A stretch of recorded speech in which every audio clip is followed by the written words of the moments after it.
Part 2 की starting में Emmy yuan के पास घबराते हुए जाकर बाथरूम में जो कुछ भी हुआ उसके लिए माफ़ी मांगती है और फिर तुरंत ही वहां से भाग जाती है। रात में इमी युआन को देखने के लिए आती है और उसे सोते हुए बड़े प्यार से देखने लगती है एंड अपने मन में कहती है कि तुम्हें इतने सालों बाद देखना एक सपने जैसा लग रहा है। क्या तुम कल फिर से मुझे छोड़कर चले जाओगे? इमी उसे देखते हुए वहीं पर सो जाती है। अगली सुबह जब युआन की आंखें खुलती है तो वो यूमी को अपने सामने सोते हुए देख चौंक कर उठ जाता है और उससे पूछता है कि तुम यहाँ क्या कर रही हो? पर यूमी बहाना बनाकर उसे बिना आंसर दिए ही वहाँ से चली जाती है। अगले सीन में टीवी रिपेयर करने वाला आता है और वो टीवी को अच्छे से चेक करके उन्हें कहता है कि ये टीवी तो काफ़ी पुराना है, इसीलिए इसके पार्ट्स मिलना बहुत ही ज़्यादा मुश्किल है। पर इमी के बहुत ज़्यादा रिक्वेस्ट करने पर टीवी रिपेयर करने वाला मान जाता है और टीवी को अपने साथ ले जाते हुए कहता है कि इसे रिपेयर होने में कम से कम 15 दिन लगेंगे क्योंकि इसके पार्ट्स का अरेंजमेंट करना काफ़ी मुश्किल है। ये सुनकर तो इमी मन ही मन में काफ़ी खुश हो जाती है एंड देन युआन से कहती है कि टीवी को रिपेयर होने में तो काफ़ी टाइम लग जाएगा, तब तक तुम मेरे घर में रुक जाओ क्योंकि तुम्हारे पास ना तो पैसे हैं और न ही जाने के लिए कोई जगह, जिसके लिए युआन भी मान जाता है।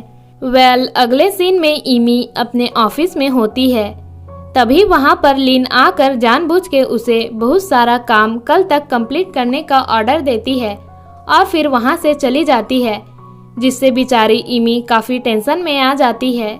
रात में इमी को प्रॉब्लम में देखकर युआन उसके पास आता है तो इमी उसे बताती है कि कल मुझे अपना प्रेजेंटेशन दिखाना है और अभी तक तो मेरा आधा काम भी कंप्लीट नहीं हुआ है।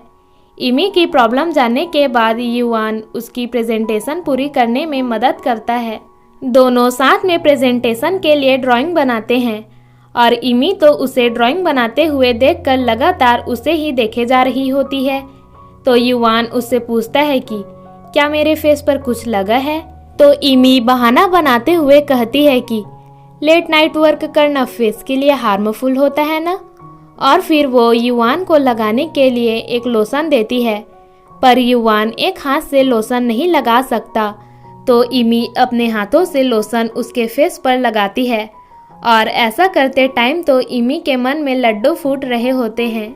अगले दिन इमी फुल कॉन्फिडेंस के साथ अपना प्रेजेंटेशन देती है, जिससे उसके सभी क्लाइंट्स काफ़ी इम्प्रेस हो जाते हैं और इस जलकुकड़ी लिन के चेहरे पर तो 12 बज जाते हैं।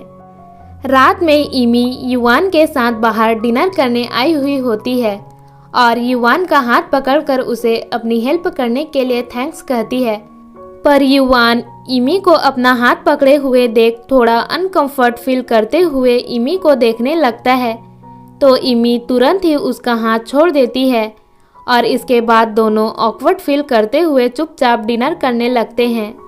कुछ टाइम बाद में इमी बातों ही बातों में युआन से पूछती है कि क्या तुमने कभी अपने स्कूल टाइम में किसी की मदद की थी?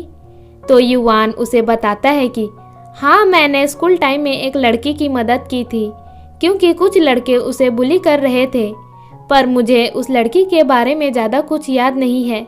ये बातें सुनकर बेचारी इमी अपसेट हो जाती है।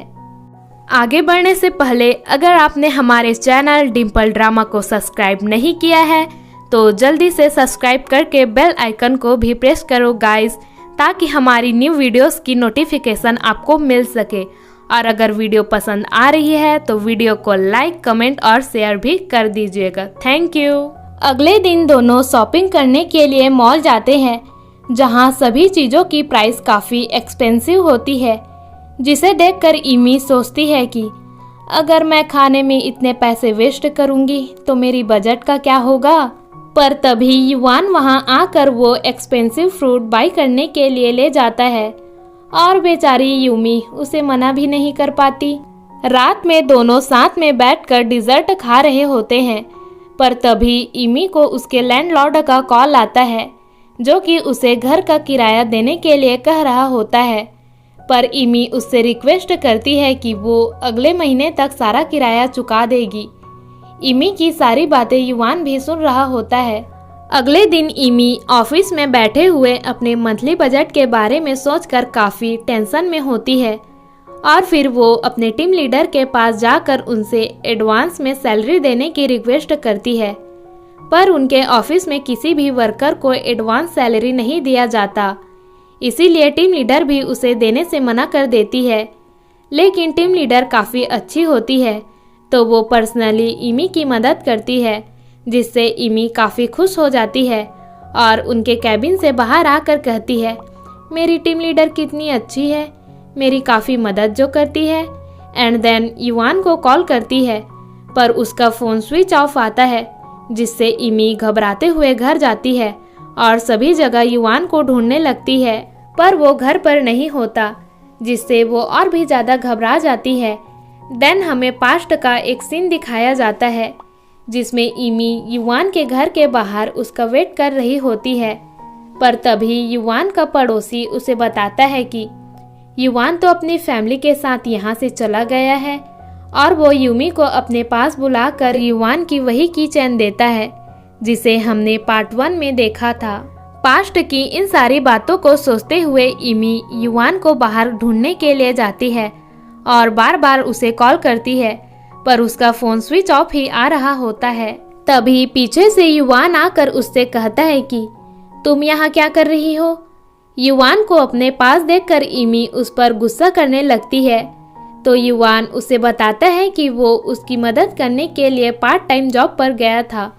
देन घर आने के बाद इमी युवान से कहती है कि मैं आज तुम्हारी वजह से काफ़ी ज़्यादा डर गई थी, और उसे प्रॉमिस करने के लिए कहती है कि तुम अब से कभी भी मुझे बिना बताए मुझे छोड़कर नहीं जाओगे। इमी की ऐसी बातें सुनकर युवान उसे ही देखने लगता है। देन इमी कहती है कि तुमने आज मुझे इतना परेशान जो किया है, तो मुझे तुमसे कुछ ट्रीट चाहिए। एंड युवान को आंखें बंद करने के लिए कहती है। युवान के आंखें बंद करने पर वो उसके पास जाकर उसके गालों पर किस करने ही वाली होती है, पर तभी इमी के फ़ोन की रिंग बज जाती है और इसी वजह से सारा सीन खराब हो जाता है और यहीं पर पार्ट 2 की एंडिंग हो जाती है। आई होप गाइस आपको मेरी एक्सप्लेनेशन पसंद आई होगी। So please like the video, comment भी कर देना और चैनल को सब्सक्राइब करना मत भूलना। मिलते हैं इस ड्रामे के अगले पार्ट में। Thank you for watching.